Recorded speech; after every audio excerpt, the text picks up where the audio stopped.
All right, these are the crucial concepts for book 3. Now, I will give you a heads up that book 3 is a beast.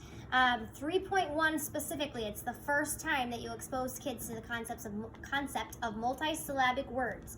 It should take students a long time to get through 3.1. If you do 3.1 in 2 weeks, you are not doing it correctly. So I'm going to do my best to give an overview while also keeping this overview and not getting too specific. Obviously, you'll need to follow the manual really, really well, especially for 3.1, but I'll try to give you some of the highlights.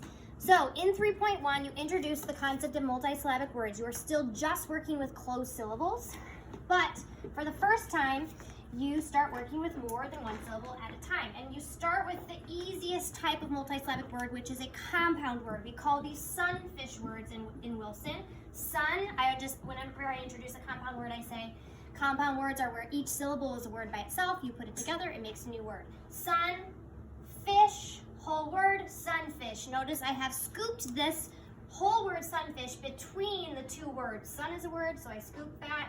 Fish is a word, so I scoop that. This is the easiest kind of entry point to multisyllabic words because these are going to feel probably fairly easy to kids because they're compound words and they recognize those individual words by themselves before putting them together. Then after sunfish words, once your students can chart those and spell those, you're going to introduce a cactus word. Now a cactus word, cactus, a cactus word is where you have two consonants. Here's a consonant and here's a consonant between the vowels. So you always have students find the vowels, and usually I'll do this on whiteboards or on something big first so that students can literally put their fingers on the vowels. How many consonants are between the two vowels? 2. And so if there are 2 consonants, you just chop it right down the middle. And I say that over and over and over so then students can finish that sentence. If there are 2 consonants between the 2 vowels, you chop it right down the, and I make them say middle. So we call these cactus words. Cactus words represent the concept of multisyllabic words that have 2 consonants between the 2 vowels, so you can just chop it right down the middle. 1 consonant goes towards the first syllable, 1 consonant goes towards the second syllable. Once students can chart and spell these words, you're going to introduce relish words. Relish words are where you only have 1 consonant between the 2 vowels. So if I put my fingers on the 2 vowels, oh, I'm so sorry. Put my 2 fingers on the 2 vowels. How many consonants do I have between the 2 vowels? Only 1.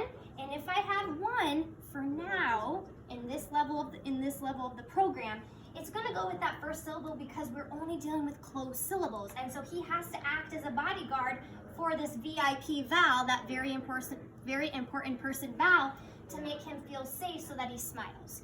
So at this point of the program, if you have a relish word, you find the 2 vowels, oh, only 1 consonant, you're going to scoop that consonant towards the first syllable to keep this syllable closed, to keep that VIP vowel happy and feeling safe.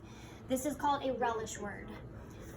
Then, once they can chart and spell relish words, and you always have students divide these words. It may feel not that important, but students have to be able to divide words into syllables because until multisyllabic words, we want students to be tapping out each individual sound. But once we get to multisyllabic words, we want students to be reading words in syllable chunks. So we're trying to move from sound to syllable.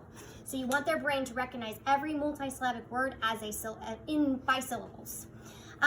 Once I've introduced the concept on the board, instead of having them use the magnet boards, I usually have them use the magnet boards when I'm first introducing like a cactus word or a sunfish word.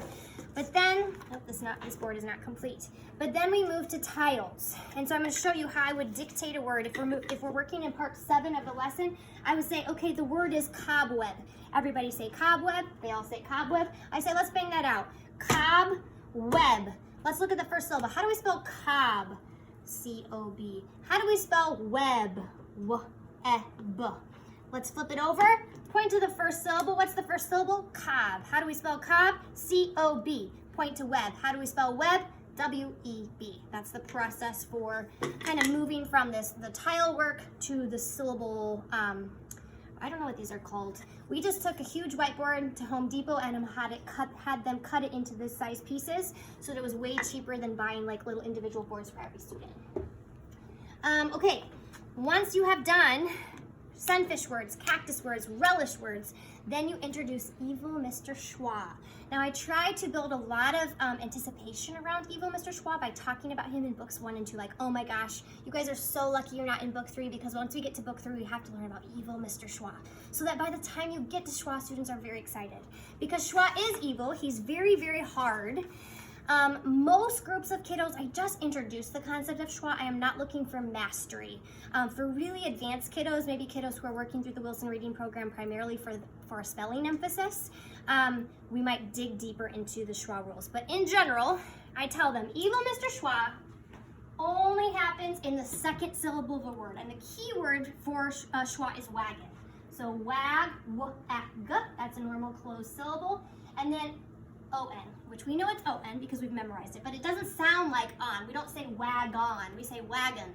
We make kind of this lazy sound, this lazy vowel sound. And so I first tell them schwa is only gonna happen in the second syllable of words. And it kind of sounds like this, like an evil kind of dying sound. That's how I introduce the schwa sound. So if you hear that kind of weird, dying, not a clear, crisp vowel sound in the second syllable of word, there's a good chance that it's schwa, Evil Mr. Schwa.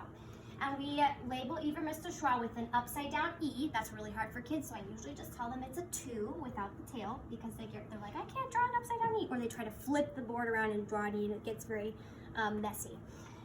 Now, with schwa, when you're working on schwa for spelling, I would have students bang out the word like normal. Wag, tap out wag, wag, write it. Okay, and we know there's a schwa none, so we're gonna put the schwa sign and a dash, a line, and we're gonna look at our 4 different options. There are always 4 options for spelling schwa. It will always be an A, an E, an I, or an O. It will never be a U. So I'm gonna write my 4 options out to the side, and when I'm first introducing this, I'm gonna go ahead and write each version with each option. So A-N, A-E, E-N, I-N, and O-N. And then I make bets with the kids, and I say, all right, use your recall. How many times have you read the word wagon? Close your eyes, look at these words, and then open them and look at these words and say, which one looks right? Which one feels right? And I'll have kids I'll make it kind of fun by having them bet on which one they think is right. If they choose the correct one, then I'm like, oh my gosh, you chose the correct one. That means that you've read a lot and that you recognize the correct word. If they don't choose the right one, then I say, that's okay. That's why you need, the more we read, the more we'll recognize the correct spelling of these words. And then I encourage them to use Siri in their own spelling. So if they get to a word where they can tell it's a schwa, they can go ahead and write the 4 options out to the side and see if they can tell which one looks right. And if they're not sure, then they can use Siri to say, I'll model, spell wagon. Wagon. And it spells it. W-A-G. I won't let you listen to the whole thing. We have created this, so if you want to zoom in or if you can see. Once kids have been exposed to all of these concepts, then sometimes I'll do some lessons where I just practice giving them words and they have to categorize the words, like is it a sunfish word, a cactus word, a relish word, or is it a schwa word? And if it's a schwa word, which spelling is used. So this is something you can use once they've been exposed to all the concepts. Like I said, I do not look for mastery of schwa. In 3.1, we just introduce it. Lastly, in 3.1, this is new in the 4th edition, we introduce, once we've gone through all the syllable division rules, and we've introduced Evil Mr. Schwa, we introduce these prefixes: mid, un, non, miss, and trans. These are all closed syllable, oops, I should not box it, I should circle it.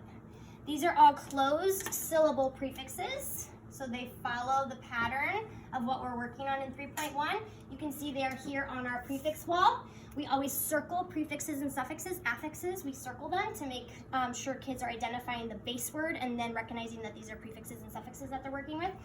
So these ones are fairly easy to teach first because the meanings are fairly obvious. Mid, middle, miss, un, and non all are like the opposite or not, and then trans is a cross.